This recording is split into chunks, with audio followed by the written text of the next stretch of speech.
ทุกคนแค่ breaking news นี้ที่บ้านลิงคีหรือที่batch ที่กอเลียงมีจิรามจดีดกว่าสมัยค่ะนัวออนไลน์ TV channel ดงจันเชิงอันยามก็จีโคบิเป็นกว่าสมัยกูเรจันโอจินเดอร์ channel เดอร์จันยอกันนี่ก็เขียนเดอร์ subscribe ก็ได้ notification bell เดอร์จะทวายก็ไม่เท่กันเลยไม่ใช่บริได้ชาวมาลาชิบก็จีบ้านเช่นคนละลัดครดินบ้านเคลิงบ้านรัชกับขับดานะขับกับแมชชันวัลเลเรวิกจุบะบ้านรัชบะกับวุ่นวายมันชาเคปเรวิกคือเอธิโอเปียกับชาเยนมาลารันซาสุดานิสบัดเยนที่กับดอร์ชวัลเคแคนาดาที่รารกับเวสเทิร์นเวิลด์บ้านรัชกับที่ชิคร์ตันกอร์คอนบ้านเลี้ยงพุชกับที่คอนดินทัวร์โคสที่กอร์เคเลี้ยงnyuaka lamni char lam ja gor pingwa samo ko bitin kon to bi ko la ngai ki dob dan to ken ke no ko tang buzn dong mi chi ti ka gur shi ba ngaje no ngum to so bana update me bana je link ta dan na ci rwani ti shi ga ben ke bana je to ka doro shwal ka me juba gwaden cha match cha ga to ko makap ka tin and then bikon kulu wa ka wuda dan and man cha kepre role Ethiopia ka Addis Ababa ni ko kor pen te kon de chewa ka den ga kor bana right ka kwi Dr. ma cha do badan en cha yene ki look e panne cha look at reaction dan cha la ko ma spela yo ko do badan dong de na de ko nyam ke ja bana je gwich ano ka do ba me ki ka jan lera men please nyu agane ko kien ko de ler ti de kan cha mala shu pa gwanten content gor kon ga no de ko te ken yam chana right ka tin kon lat ko de re wi ke juba re wiki juba cha Georgia gwan wone ne cha kameni cha katuk door to door searching malakona lat wen anola na ore dori mi cha ko lat ke 2013 ka wasidane chi kor cha to ga before kan werne ne gane ke 2013 milling yente ko ne chi to ga ne chuna jien chi na ore dori tinten watiketin gorga dor kien ka match no mecha lo jen do be dan let ken ya kana la no cap ken match bat ka kore chuko no na kana na re dor kien kana kana nwai na mo 2013 we dan chana te kon chi kona ngach badan walle cha jo cha gwan go shari podo din cha nyo mo gware ke je ka ta dana cap ka me ke je re wicha ka juba chala do ne ke Chen ka jandang rawide kelen wale mila October 21st 2025 chala do cha operation do dien cha nyok mo kwa je carried out tenatin contin la South Sudan People Defense Force KSSPDF no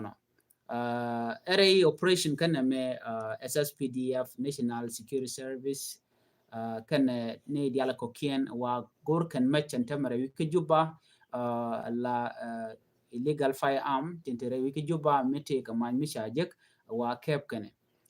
wa jen jogan rawden tama duor chagul tok no chira mangai kone kanal na la jen kan be kanu doran ke dor kone ngai kan ke chime chana ngai me changa no shi dor general kel kan weri and general mo shu kan mai dori kan o goru ka me kan gana ka general mani waram kel mi mo ka ra ka ne kirma yadid ba ana lere ke bil pam ko jano cha dor cha lo gorije ko nwar dan cha make wa cha ganang but kana yen of course kana yen ne ko kena content cha report cha ja link ka shedo ngai kon la top tene de la ja to go no cha bunga je no chi de ni SSPDF ke National Security Service ko dor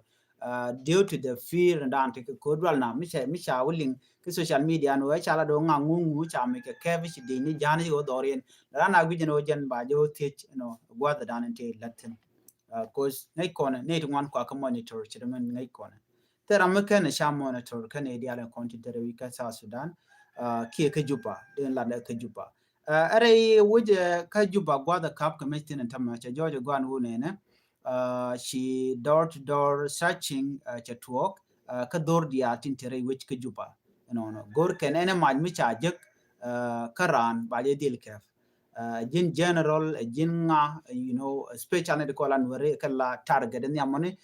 ko me cha ka bang lan mala ler yen wone ne nuer jin jilari ko re which ka South Sudan Michiling no take a mukwa use against anybody re which ka juba ki ka South Sudan ka chalar no ne me chirma lalar ke no take reponi misinformation to kwa spread bi ngajen gwano kwa target ni jin wara mom tele do rodien mo kwa target chika jang but nuari karodian so bro dil ngajen no jin threat ka kuma don kirma yadit misileng kap ka me ngeden no wa gor doru chang tele jimaj ba chang jin civilian ba ngajen no doru doradien ko bikan do rob bikan ngajen no ko dor nuare na ko in case mitte mi to kan den banaw straight to your hours den ba jin ka ken ki ba jin mo kere ko jen ta dana le rode kana ide chikara to te kel ga kirma yadi do nek jen kan nuare chikan nganak directly la gor kan o ba ji kon ngajen no your location of gwadan dien ki jin ngum la ladmo then from there then bateke changro dien be kan ku gor ke je ko jen do badan let kan so mi chala no kap ka men ngeden no gor kan nuare chul do benji jor people can report and one ne cha kamini cha to ku juba but cha kemni ne dial gor nu nuare miten nuare mite ka match especially ko la general in kon kel ke kim yadi de kenet kon dong de gor no de meken de ka ngat kon no civilian te ramite ka match nobody ne te ka mai de ka dini especially general in kon la general nuare ko dong la na guje no ataka kum kirim yadi de be bet ke bieda chang te de la rodian ko run cha bu ko ngaje no dong chen logon kum so tana ko kan rodian ko dwal ken ka do badan dong de ken kim yadi de kan la jor ke so jo me di na ling ala door to door search charge to gordi again second week in the memo to container kap ka match but man go long bi angach security force tin kone a jagre we ke juba tell match mi cha report and wo chicken kaf no not yet tell me chicken ka report ti chicken ka kaf right now tell match mi cha lar but ngode tena door to door searching again the tin ore ke juba so go je no de yente ka te ga leng right mi chicken mo ko bana te ka leng ka tin kone lat ko rodien gwasame another breaking news mun gorade lat ke your attention ke jan gwasame to kon ke unwara kel mshakef re which ka disababa dio je teram shimling again first time no belling na me ke report mishalat ka radio chala na mo chalat ngo cha unwara cha je ke unwara na moni eramdit miteke runti jan bakel wida baro wunwer na mo shwale Peter Paul jola Peter Paul chaje kebrol Ethiopia ka Addis Ababa jen chaje yen kume Ethiopia nika paidok so dong meken ilinga na me gor jeno bella in detail ko bignati ke ngech kamandana to Peter Paul chinyade charaj boni mgoro biaja ngach nyaade jen ci report ci to bone baro itin ka jan laare me ko biaja ngaje no ngum yan ke wunwara diet michal Peter Paul jola adio je bia turu biaja nen chelas ka cover dung video kana me deri nenten wun medit jen je chenka Canada ka runti chop ka jan dang jok ka jodan chalat Peter Paul ramete ka run ti jan bakal baro che men chalariya ka je chenka Canada ka run jan dang jok achi chema no gwas me chikan jo chikan lat ki nyaade chana laro nyaade mi chale nyaari ne pal che media che jogno ne na Canada media ameni I radio che ga jogno gwan che jien re doran chal ke Canada doran chal ke Kitchener Ontario che oro Ethiopia ne ka jan pai doge dane che ko to ga je ka nasir ko re dane ngai kondiale me je chup ka Addis Ababa mo wajen jele ke kwak lat ke no ke ne ke kwak dine and Peter Paul kan kwak dine to to communication radio te radian la mishale walkie talkie jen a radio mula narodin linka je jen la lere ka gwami check and walkie talkie Peter Paul jele ke walkie talkie ni te kan pedian kanalat walkie talkie jen chalga je military equipment ji Ethiopia logi Ethiopia ka Canada cha loki ga witen ko ken ko simple thing mede community de rodian linga je bane walkie talkie yos ka je UN jela ka dina linga je especially camp ni from camp to camp dong manan ke distant telemogor sim card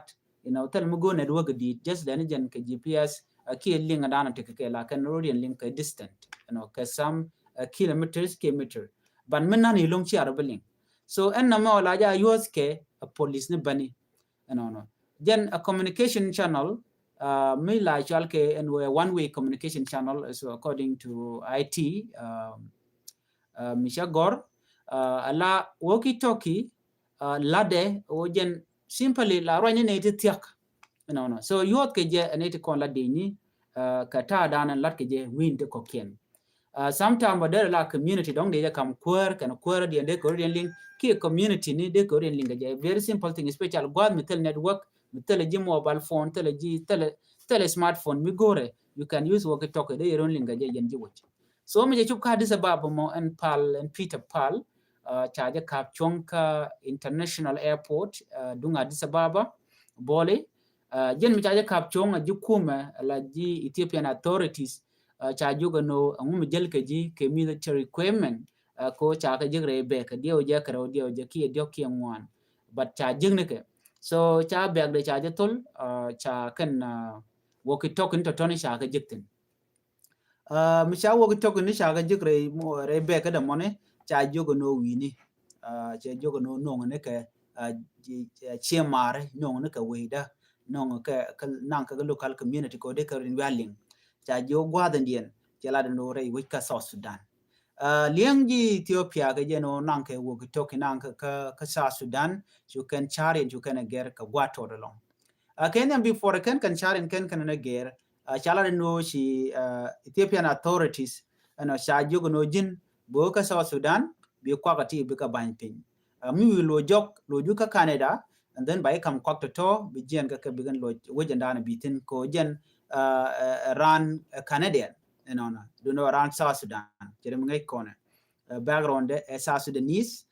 do no gwada dana bitin Canadian Peter Pal chinyade michale nyari ne pal charwach jala no cha gwan cha yu kep re wika Addis Ababa ka cha je yen antem right now to gwanti ka ped dang baro ko yan ke je ka pay dok yan ke Dr. Machar pay dok jen do be dan yan ke je ja mi cha yenone jen cha jugo no baji ti ke duir dang dok ti ditichelat te kan mention no dur dien but men cha la long jen dung walkie talkie no mo la radio communication channel la moni ka wade jen dan chalat dong mi take GPS into the raid ki take quarters then when mo kana kolat but chalan jen walkie talkie so cha jogo no jin ti ka dok ti charge ka ke kan doctor to charge ka money menyam take run dang well merode run well jodin run well nyodo run ti chop ka jandang dok de dere nang re ti jien ka Addis Ababa jen charge yen ka ti jen ke quality maximum security prison quality ramengai quality jen etijen me be chi etijen tot etijen me din me la ne tin kone cha dur cha la ka yan katen are etijen mo ka jowadana chalat gin mi cha je yen re de shit ka gon nyari ne palle cha yen re den tam ka quality prison jen wa cha jam mo ka kwenten bishe mori biken zil sponsored biken mo ka kwenakan lo mitala kwen makam ka ji tele piu ti jege ti kam yisi more na tele yo to dong dir kulo ko ka wal ke ko ngai kono en ti jeni siang ti ka condition to ngwande kwa facing so Peter Pal take a condition midi and not to mention our Peter Pal rami mo mi dong si accident che kon ka Canada go jen ti ka runti 30 ka Canada no ka runa to tin te ka Canada ke wajen tele je criminal record but ci accident ci jek wace roka wace ka bet so roka gorken dwelwal no ci nyade ne nyari ne pal ci right gwadame en go ti kan kuma Ethiopia ko de gwandi le japalika ko gwandi en kana kon ngaje gwango e walkie talkie charge gor role Ethiopia ko cha kemje bege jen o jen e dong e rami mo goro berik be jawlat ka South Sudan no cha jogo no gentele je criminal record ni ka Canada rami mo muktin ngodalong but right now cha jojo gwano ne cha je yen role Ethiopia di Ethiopia ki role Ethiopia ken mon mi jikana European ne ke 2022 Dr. Abiy Ahmed jo mi cha European jen ka gwade dan jen ne ke jingona diaten content ka Addis Ababa no wona ka ne ko kinti United Nations agencies kan information network security agencies kan dial shi kan ne dial cha jogo no tele device mu gor ke no mu ba nang re role Ethiopia mete ke GPS no key security cameras mi camera mi la dung security ka mete tara dien cha gor role Ethiopia mi cha jigiji ba je dil kep ba ji yen ke ba ji ti no nong ye wena dien no jo mo mi tin so ka jen ngod mo mi cha ya tunyoni wa walkie talkie me wa tere de ko jen mu kwa use ke short distance communication ka che lat ke network dumele la mobile phone dong dere gwa bat cha gu jen jen lede ke GPS ko kujemo charun ko ba jen nang ke airport dung Ethiopia ka nang dere ka South Sudan jen do badan kap ke walkie talkie ke jen ke jen ngodana chikane yat pin ko ngai kon role Ethiopia to kor ngwan tiketin chikane wo mat ke ta dana dong yen kane ken ke je ko ngai kon kor ngore tere role Ethiopia to koretin okay ko de koretin ku kane wona me communication channel me dong de je user jidwar ke tam do yen ku kane je jen do badan en yan ka gwandit ke je Peter Paul chinyarien je ko la do ne jene enteme chunya lung ka do badana kuni support kuni top ke je ko chane ling chiku me chene ling di Canada an chene roi ke ken ode kan gwana de kan lok adunu kan itela ngot medene nang ka ngot role Ethiopia no ko na mile le Ethiopia kana me Canada jene medene long dong bene duna mene long bat chine dewo ka ta dana sha ngot ken chaga ya pinge je kan ban me tin jene nyari ni kana la kan yori chok ku dang jogo ku dang wana kan ka yor pingre te jien te ku gwandien ko le use ka ta danan te point de beja ka gora kwan ka gora piu kana te ko kena content ko face rate jien ko te jien mizram roda karwade and not to mention gwandien Peter Paul tele jo misham link kwide until today ku kon right ke Germany ke do badana cha nang ko social media ke je nyaade ko kod pen dang baro tele misham link kwide ko gi jeno dong ba je luñ normal ci mala rana yanka don cha icha ka ba yu lingen wen mo den bi wo ka do dan wo ka jabati dor che wonyal ka wonyal medid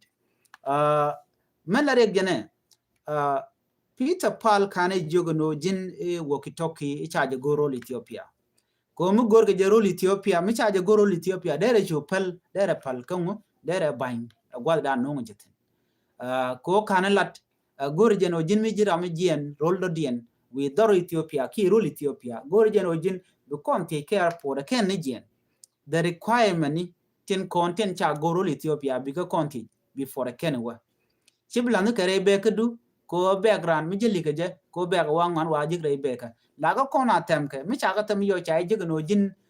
jeli ka mi cha gore role with me ka telela warga ko ngwa ko ka Amazon anything you can order from Amazon anya we ra kon den ngai kon de rande do de ko cha je look you know as long as still a dermel dikije so de je kon jogo no jina ko won temen me cha goro Ethiopia chujanam de je lare but jen bir dana cha kula de natin content gwada dan bitin tila Canadian nyok chengele la ji Canada bo point buini ten content la ticket kula ta makake don mu ciga tik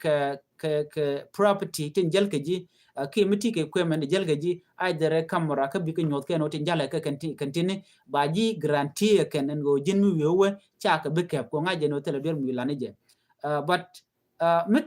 mekan direct so nyot de no shi jente ke derone so right now ka jogo kon linga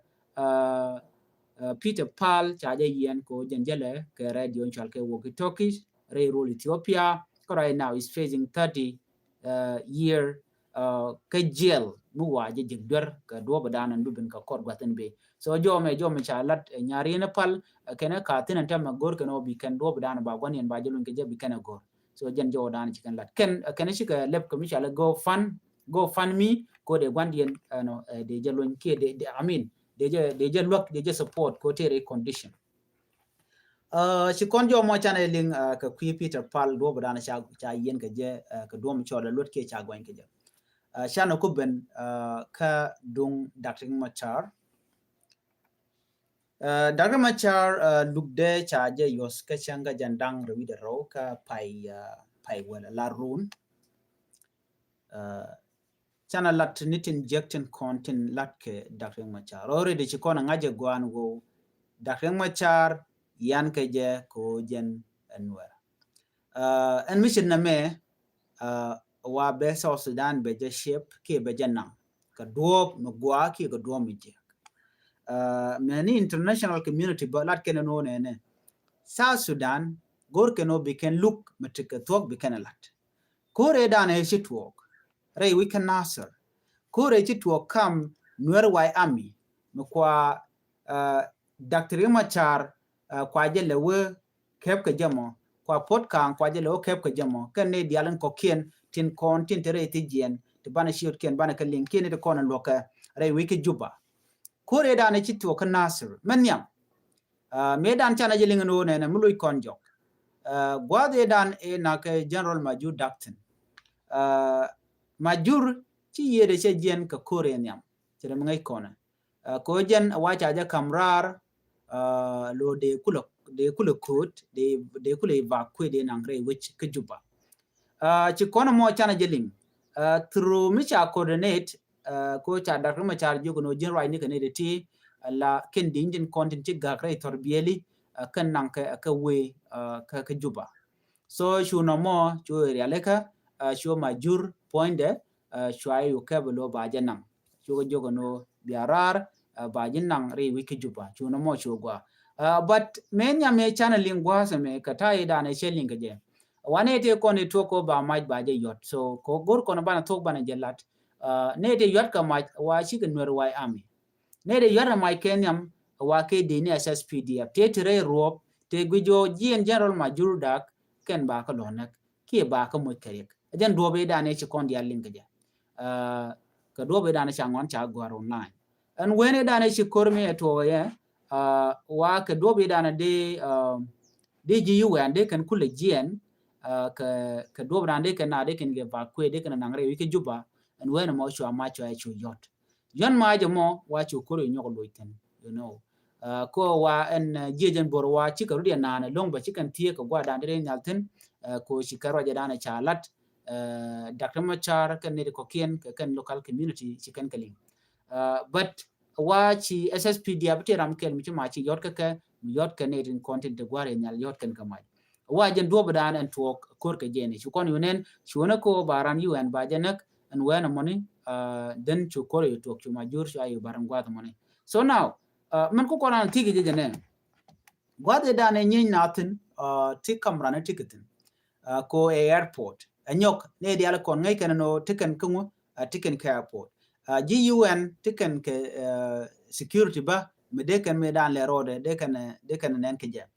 ko gui content dial conte chare lare ne ko kormi to wala to kan den dong la rik la chwa to ko chin me dong me cha to ne ko ken den ku de ni nuer ke ngan nuer ko no chone yeten ko do dan dong chwa ke to ko je de ngach so big deal je ne ko re dan chi to kan ji UN kan statement kan me do dan to ke je no ko re dan ku lead ko ba majur ba je nekten enyok ere ko re dan en wo ba nuer ba ko ne ke ko li ken jikume ki UN tele report mi chikene tup ka tai dan cha nan ne ke je kam ko kan tiketin me cha mention kan ne de ti chikala ne jen men kwa da kan cha le nyoko mu goenge je tama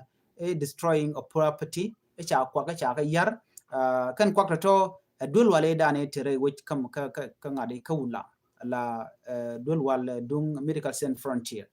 gwade dane ci ngan were kan gujeno GNRA we ka ba ka lo yar wa chwa kwa chwa yu nang no mo e warik ma char jak kwa ko ba ga lelio ba ka yar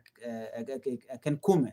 kenyok ci kering ma char ju kan no ci ma char ci ngwane ci ga mobilize mi ci ngwane ci ga mobilize angu mede ngwane de ka lo kor ke je you know anyok de ko la angu mede dakna ma char la gurno be dor be je facilitate ke jamo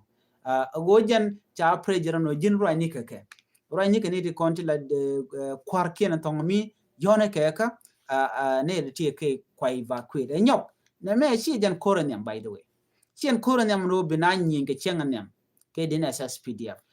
jen jeglo an mi chi ro da dul ko kor gwan me bar ko ken ko dial ko na la lel ke lem na le ken lutin so dial ti tiketin but kan ku mukir mi yadi kan mutiji no jen ba jen nan gwalo cheng me la kan wala kan kan tel mi chamlat ke kwide no mo la na kan wori bat ba pel ba no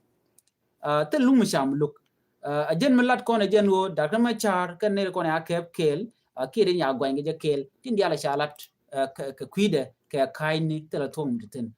kan ne content cha gwan chere ngai ko na ka kume SPLIO kanetimo gorge jeno ba nuer ba katul cause these are the only people in konen kula care can work community palanede ko kena kontin chidier cermay kono noti ni wanted te re kume ka SPLA KSSPDF ala de ni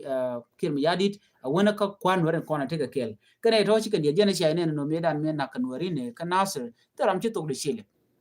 no ka yos kana point wer human tam yos kana nware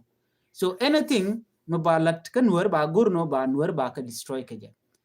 lugre ma char ci o jante bior mi chalat but yos ka ni je ko ba nwer ba ka weekend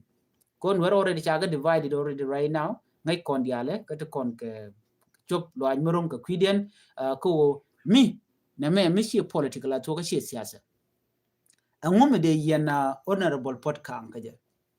no de yen ko jen charach kamera FM la da do bana cha mal cha je implement ka je kir mi jadi jen do de yen ka je ka jen de she ka no jen te ga 30,000 so Sudanese sorry 30,000 US dollar teacher come no why am ko la kam ka do de you know ko chi kana lat neither content a lead investigator kene content nyerka kume Dr. Machar eni ramu mamti ke Dr. Machar mo point ba cholo no jen agwanter kirmi yadi so baji dil gorno by any mean baji destroy the ket dio je ngai kona te social media long te to wan lat ke ko content je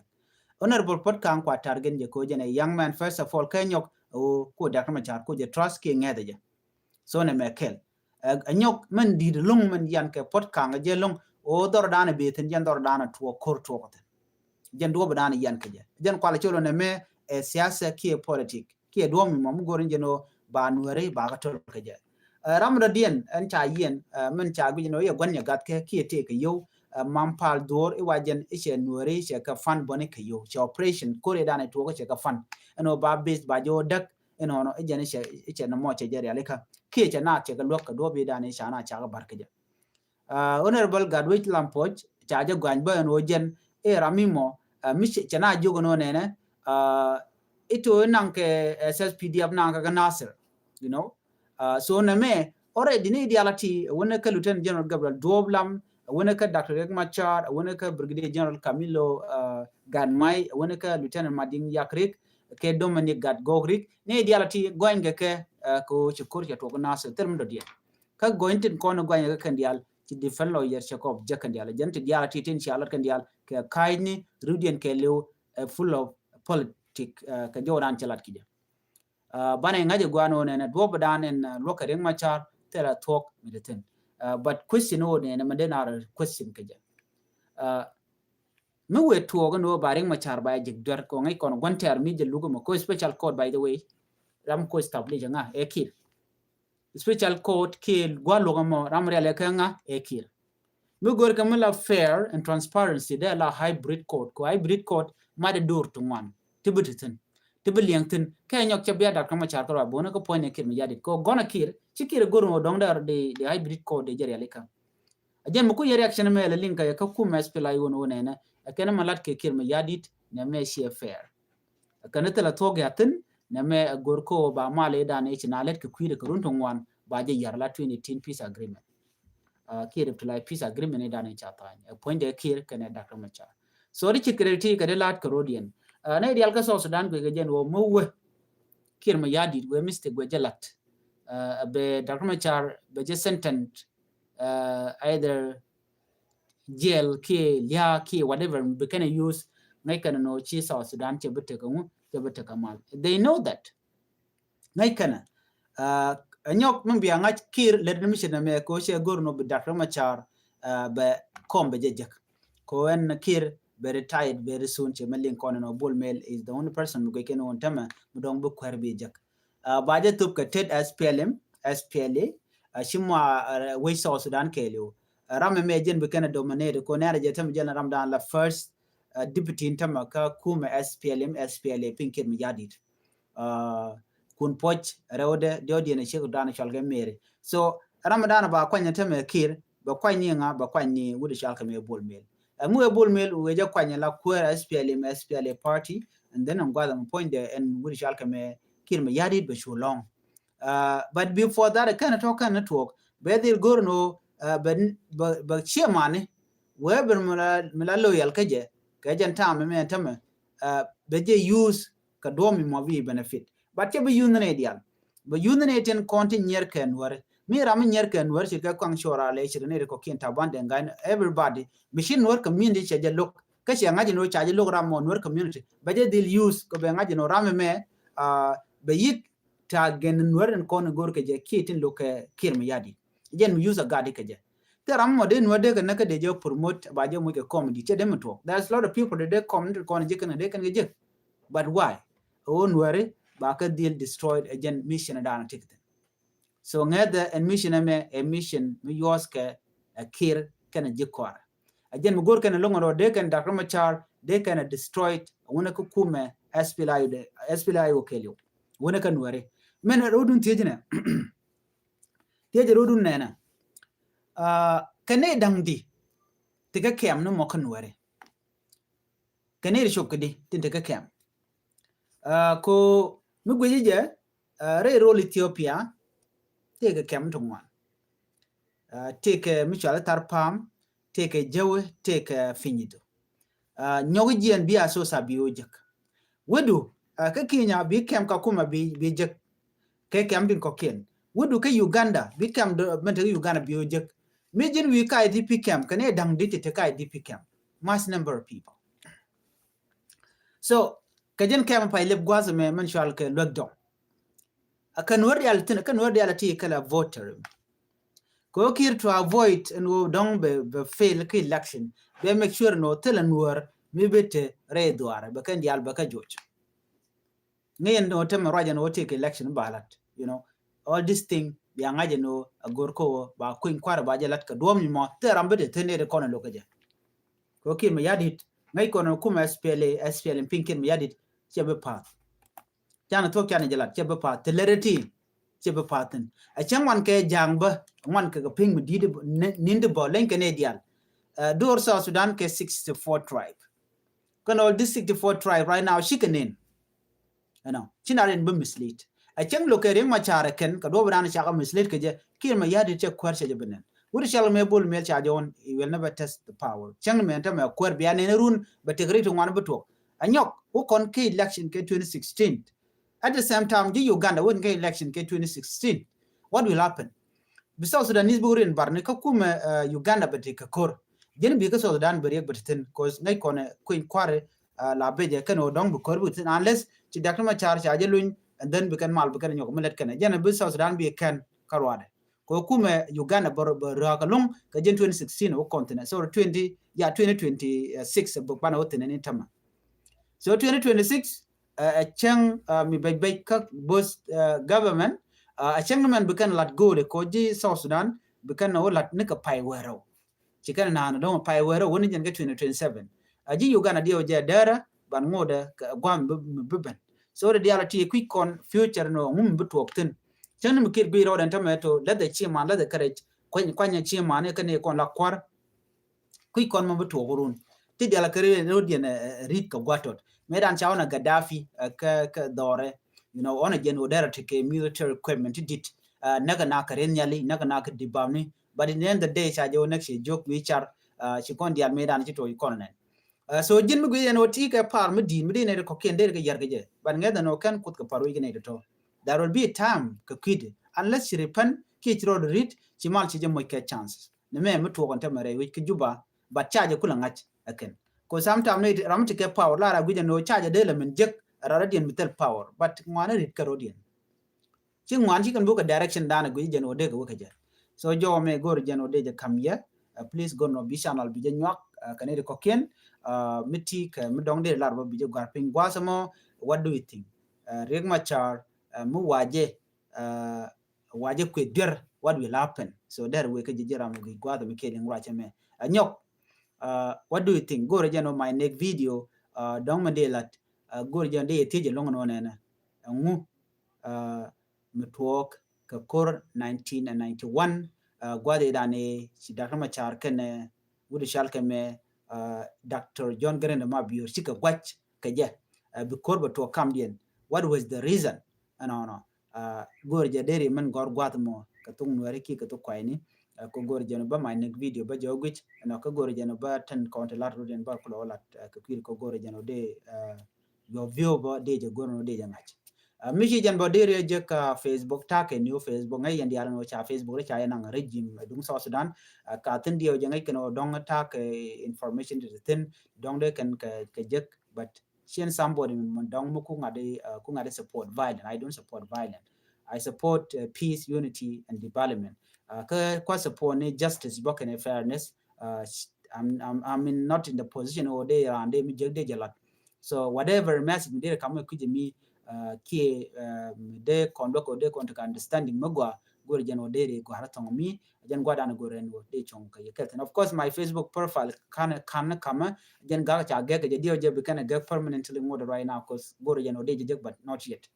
Dio je dong makene je ka Facebook so bi ngaje no mantik profile na motik 5,000 an wala dio je chang an bakalian ci kana ngaje kan ka je then de je profile dien chang ko nyak medicine makan mi use but cha nyoko mo kwaje leb dio je kan inde paiwo jan dong la na gorten telephone lo wan ngai kon no bi te follow wan yo gor lan mi dit chere mi ram mo ko to ngi jal tam because telewe mo kwaje ro kwaje LinkedIn ko the only place and kwaje ro kwaje LinkedIn mi sharwa ke cha do cha lat belat ke Facebook right now kan YouTube channel tele audience teten we do not have any audience here ke YouTube channel channel mo green channel me take subscribe rotin one tele ram LinkedIn ko network unless you could like YouTube then by the could objectin so this is the condition that I'm going through so tele mo bana we won yam kate kon let kon ke ram mo shilling bela let ram mo kanaling okay tele milariktin so ni biya te gamal bye bye